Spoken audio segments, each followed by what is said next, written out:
These days, everyone's telling you how to succeed. Be faster, do more, stay visible, make money. But here's a question no one really asks you. Do you know how to actually live? Not just survive, not just check off boxes, but live a good life, a full life, a life you won't look back on with regret. Over 2,000 years ago, one man asked that same question, and his answer still echoes today. You've probably heard his name, Aristotle. Greek philosopher, master of logic, student of Plato, teacher of Alexander the Great. But beyond the historical figure, Aristotle was a seeker, someone obsessed with one core idea. Not how to win, but how to live well. In this video, we're diving into Aristotle's timeless wisdom, his teachings on what it really means to live a fulfilled, meaningful life, or as he called it, Eudaimonia, not just happiness, but true human flourishing. You'll discover why happiness, according to Aristotle, isn't a feeling, but a discipline. How virtue isn't about rigid morality, but an art of living in balance. And most importantly, how these ancient ideas can help you find more clarity, direction, and peace today. You don't need to be a philosopher to understand Aristotle. You just need to be human and maybe feel at times like something's missing, even with success, even with comfort. If you've ever felt that quiet emptiness, this might be what you're really looking for. If you're ready to build a deeper, more focused, more intentional life, hit that subscribe button. This video might just be the shift you didn't know you needed. So, let's begin. Who was Aristotle really? And why could his ancient view of happiness completely reshape how you live today? Part 1. Who was Aristotle really?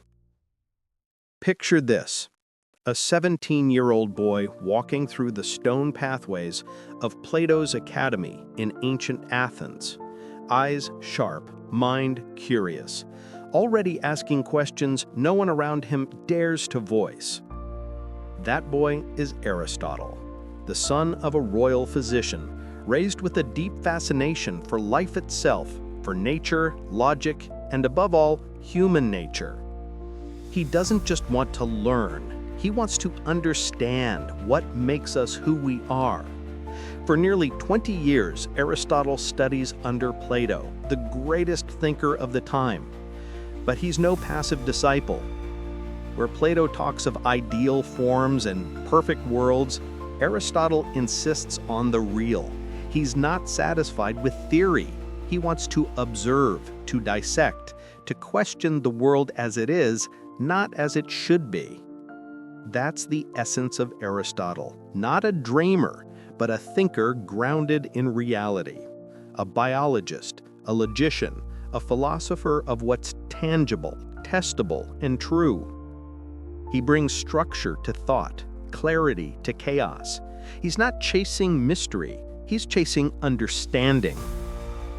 After Plato's death, Aristotle leaves Athens. He travels, he teaches, he studies different cultures and systems of thought. And eventually, he returns to Athens, this time not as a student, but as a master. He founds his own school, the Lyceum, known as the Peripatetic School because he taught while walking, in motion, in dialogue, in constant exploration. One of his students, Alexander the Great. Yes, the man who would go on to conquer most of the known world. That's how far Aristotle's influence reached, not just through books or debates, but directly into history itself. Aristotle didn't just write a philosophy book. He wrote about everything. Logic, ethics, biology, politics, rhetoric, physics, art, language, the soul, the cosmos. But at the heart of it all was one obsession. How do we live well? For Aristotle, studying the world wasn't separate from studying ourselves. Knowledge wasn't just for its own sake. It was a path toward inner growth. And living well? It wasn't about obeying rules or following dogma. It was a discipline, a personal, daily practice, a form of self-mastery. Aristotle died in 322 BC, but his ideas, they feel like they were written for right now, because the question he wrestled with was the same one we're still asking today. What does it mean to live a good life?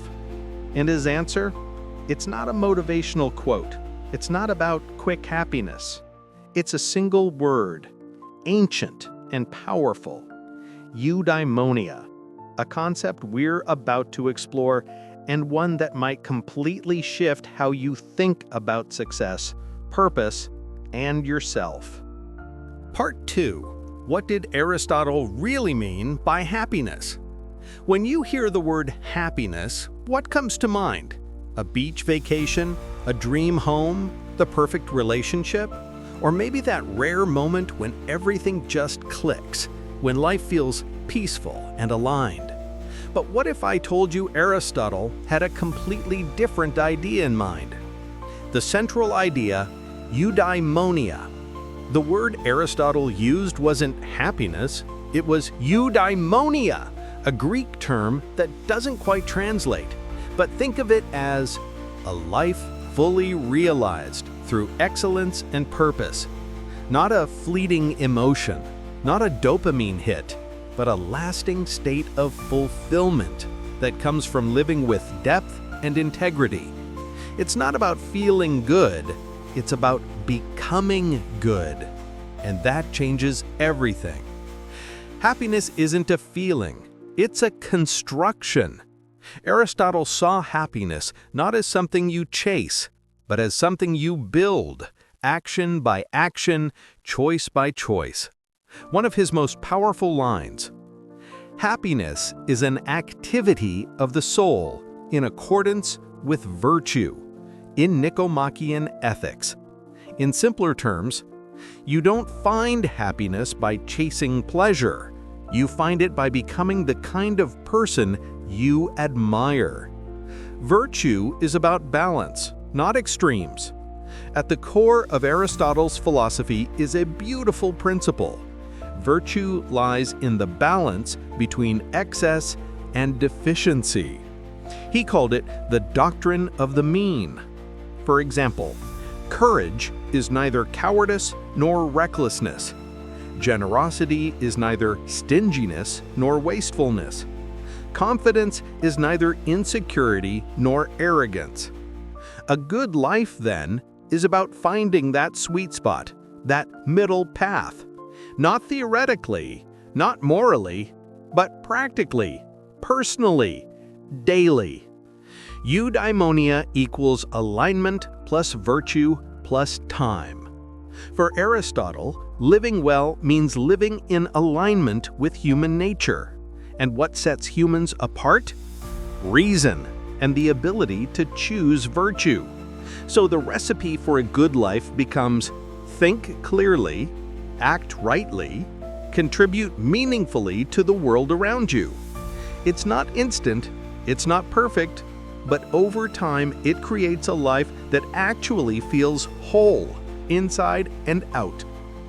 Example, pleasure versus fulfillment. Picture two people. One spends the day on the couch, binging Netflix, snacking, avoiding effort. The other works on a creative project, exercises, and invests in meaningful conversations. Who's happier? The first might feel more comfortable, but the second? They're building something deeper, a life that matters. Aristotle would say, pleasure is nice, but real happiness is earned through meaning. Why this idea matters more than ever. In today's world, we're drowning in quick hits of pleasure, likes, notifications, sugar, distractions. But more pleasure doesn't mean more happiness. In fact, we often end up scattered, burned out, empty. Aristotle flips the script. True happiness doesn't come from the outside. It comes from the inside out, through thoughtful effort, discipline, and personal growth. When was the last time you felt truly aligned with yourself?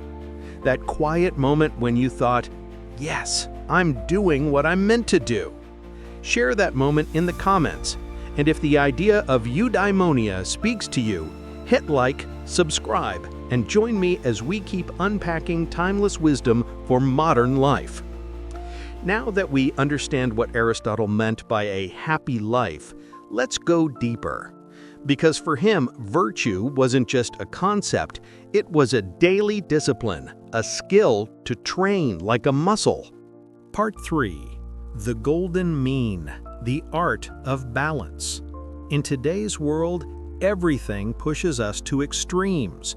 Be hyper-productive or you're lazy. Be hyper-confident or you'll be invisible. Be ultra-fit, ultra-clean, ultra-perfect, or you're not trying hard enough. There's little space for nuance. You're either winning or you're failing. But Aristotle, he saw things very differently. Moral virtue is a mean between two vices, one of excess and one of deficiency. Nicomachean ethics. Virtue isn't perfection, it's balance. Aristotle believed that what makes us good people, what builds character, isn't found in extremes, but in a balanced middle point, which he called the golden mean, from the Greek mesotes. But be careful, this isn't about mediocrity. Aristotle isn't saying just be average. No. The golden mean is about a living, dynamic balance, one that shifts based on who you are, where you are, and what you're facing. Let's make this practical. Here are some examples Aristotle would have given brought into a modern light. 1. Courage. Too little, cowardice. You avoid, freeze, run from difficulty. Too much, recklessness. You charge ahead blindly, ignoring danger. Golden mean is true courage. You face fear with clarity and purpose. 2. Generosity. Too little, stinginess. You hoard, protect, shut down. Too much, wastefulness. You give too much, drain yourself, get taken advantage of. Golden mean is wise generosity. You give from the heart with boundaries. 3. Honesty. Too little, dishonesty. You hide, manipulate, avoid truth. Too much, brutality. You say everything regardless of the impact. Golden mean is respectful honesty. You speak the truth with tact and care. 4. Self-confidence. Too little, self-sabotage. You shrink, doubt, play small. Too much, arrogance. You lose sight of your flaws and walk over others. Golden mean is grounded confidence. You know your value without overinflating it. Why it's not one size fits all. What feels brave for you might feel ordinary to someone else. What's too much for you might be not enough for another. The golden mean isn't a fixed formula. It's a daily inner calibration, a practice of self-awareness, honesty, and discernment. Aristotle compared it to physical training. You don't stumble into balance, you train for it, over time, with effort. It's not about perfection, it's about mastery. Why Aristotle feels so relevant today. We live in a world of binaries. You're either productive or lazy, visible or irrelevant, ambitious or complacent. But Aristotle offers a third way, the way of balance, the path of personal mastery, the art of hitting the mark, not too much, not too little, but just right. And this path, it demands something rare today: discernment, nuance, deep listening. Qualities that don't trend, but that transform. Ask yourself, where in your life are you drifting into extremes? Is it your relationship with work, with money, with yourself, with others? Drop a comment, get honest about it. That's where the recalibration begins. And if this idea of inner balance resonates with you, hit like to support content that goes deeper. Subscribe to keep exploring timeless wisdom for the modern world. Part 4. Virtue isn't a gift, it's a habit. What if becoming a better person had less to do with talent and more to do with repetition? When we hear words like virtue, courage, wisdom, self-control, we often imagine traits people are born with. Some people just seem naturally kind, brave, or disciplined. Others feel like they're just not built that way. But Aristotle completely flips that idea on its head. Moral virtues are not something we're born with. We develop them through habit. From Nicomacheia Ethics, Book 2. Virtue isn't luck, it's practice. To Aristotle, no one is born courageous. You become courageous by choosing courageous actions again and again. No one is born with self-control. You build it by practicing small acts of restraint every single day. It's like training a muscle. Use it regularly, it grows stronger. Neglect it, and it fades. You want to be more just? Start by acting justly, even in the small things. You want to manage your emotions better? Begin with one act of temperance today, not someday, today. You are what you do consistently. One of Aristotle's most powerful lessons is this: we become the kind of person we are through repetition. It's not the one-time heroic act that makes someone virtuous. It's the consistent effort practiced quietly and daily. We are what we repeatedly do. Excellence, then, is not an act, but a habit. Often attributed to Aristotle, but summarized by Will Durant. In other words, every small decision you make shapes you. Little choices, made over and over again, become your character. Let's make it real. Want to build more self-discipline? Set an alarm to stop scrolling at midnight. Pause for 10 seconds before reacting to a craving. Meditate for 5 minutes in the morning. That's how you train temperance. You don't need a retreat, just a ritual. Want to become more brave? Say what you believe even when it's uncomfortable. Stand up for something true, even if no one claps. Say no when something doesn't align with your values. That's courage. It's not dramatic, it's daily. Want to live with more honesty? Tell the truth when a white lie would be easier. Own your mistakes. Stop trying to please. Start trying to be real. Virtue comes with friction. Here's what we often forget, and what Aristotle reminds us. Virtue can feel hard, and that's exactly the point. We don't become just by reading about justice. We become just by doing just acts. From Nicomachean Ethics. In a world chasing shortcuts and quick wins, this feels like a tough message, but it's a necessary one.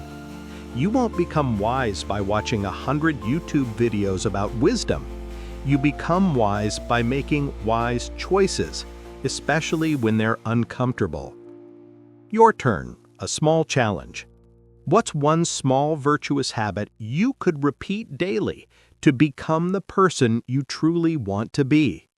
Not a dramatic transformation, not some overnight reinvention, just one tiny virtuous action repeated so many times it becomes part of who you are. Comment it below. Make the commitment real. And if this kind of content helps you grow, hit like. It supports the channel and spreads the message. Subscribe for more deep, practical masterclasses on timeless wisdom for modern life. Part 5. Reason, the true path to freedom. Are you really free or just reactive? Picture this. Someone criticizes you, maybe unfairly. Your heart races. You feel the urge to snap back, to defend yourself, to prove them wrong. But what if, in that split second, you paused? What if instead of reacting, you listened to a quieter voice, one that's clear, calm, and rational? That's the voice Aristotle wants you to strengthen, because for him, freedom isn't doing whatever you feel like. It's doing what's right because you chose to. Humans are rational animals, and that changes everything. Aristotle describes humans as rational animals, not just driven by instinct or emotion, but by thought. We're the only creatures that can step back, reflect, and choose our response. Quote, "Man is by nature a rational being." Politics, Book 1. And that's where real freedom begins. Freedom isn't about always following your desires, it's knowing when not to. When emotion rules, freedom disappears. If every decision you make comes from anger, fear, ego, or desire, are you really in control, or are you being puppeteered from the inside? Aristotle makes it starkly clear. Quote, "He who cannot live according to reason is either a beast or a god." In other words, live by pure instinct, and you're no different from an animal. Live untouched by emotion, and you're like a god, completely detached. But the human path is something in between. Reasoned emotion, balanced judgment. Reason isn't the enemy of emotion, it's the guide. In the Nicomachean Ethics, Aristotle divides the soul into two forces. The irrational part, our desires, cravings, emotions. The rational part, our capacity to think, judge, and decide. And the key isn't to kill emotion, it's to lead it. Think of it like a chariot. Your emotions are the horses, full of energy, directionless, without guidance. Your reason is the driver, not there to punish, but to steer. Modern life where reason is under attack. Aristotle's vision hits hard in today's world. We live in an era of constant distraction. Notifications, outrage, advertising, everything is designed to trigger emotion. But what we crave most is the exact opposite, the ability to stay calm under pressure, to make long-term choices instead of chasing short-term pleasure, to respond thoughtfully instead of reacting blindly. And that's what Aristotle offers. Not cold logic, but inner freedom through disciplined clarity. Real freedom is choosing your response.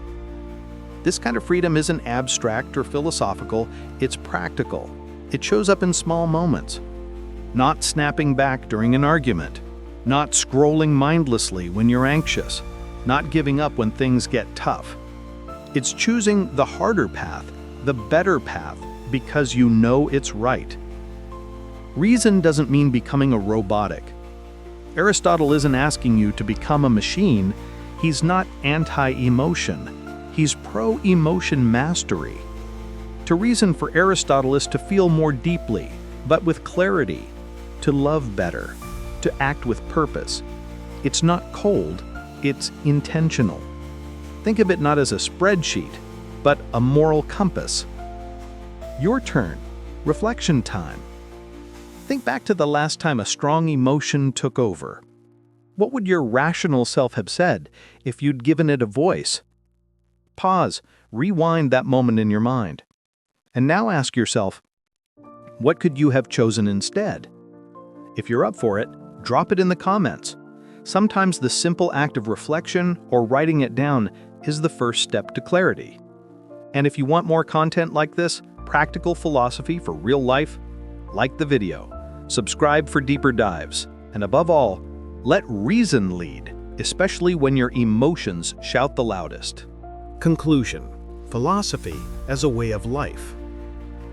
What if Aristotle never meant to be read like a distant philosopher, but to be heard like a life guide? When you close the Nicomachean Ethics, you're not left with some abstract theory meant for ivory towers. You're left with a way to live, a compass, something radically alive. Aristotle didn't write to impress academics. He wrote to help us live better, to become wiser, more grounded, more balanced, more complete. Philosophy, at its best, is a way of living, not just thinking. For Aristotle, philosophy isn't a luxury or a pastime. It's a daily practice, an inner workout. Just like an athlete trains the body, the philosopher trains the soul. The goal of studying virtue isn't to know what it is, it's to become virtuous, Aristotle. And being virtuous isn't about being perfect. It's about choosing wisely, again and again, until those choices become who you are. A quick recap of the big takeaways. Eudaimonia isn't about fleeting pleasure. It's about lasting fulfillment. Virtue isn't a one-off heroic act. It's a habit built over time. And the golden mean isn't about being average. It's about balanced excellence. And reason isn't cold logic. It's your inner compass, the very thing that sets you free. It's not a utopia. It's a path. You don't need to live in ancient Greece. You don't need to retreat to a mountain or a monastery. You just need to take one small step every day in the right direction. Every time you choose moderation over excess, courage over avoidance, justice over self-interest, clarity over reaction, you're walking the Aristotelian path. And that path? It starts right here, right now. If this video helped you think differently, give it a like. It really helps. Subscribe if you want more timeless, practical wisdom every day.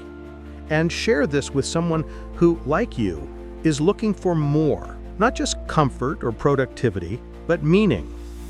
You don't need to be perfect. You just need to keep choosing, day by day, the path of virtue, clarity, and balance. That alone is already deeply Aristotelian. Thanks for being here, and see you soon on Deep Life Lessons.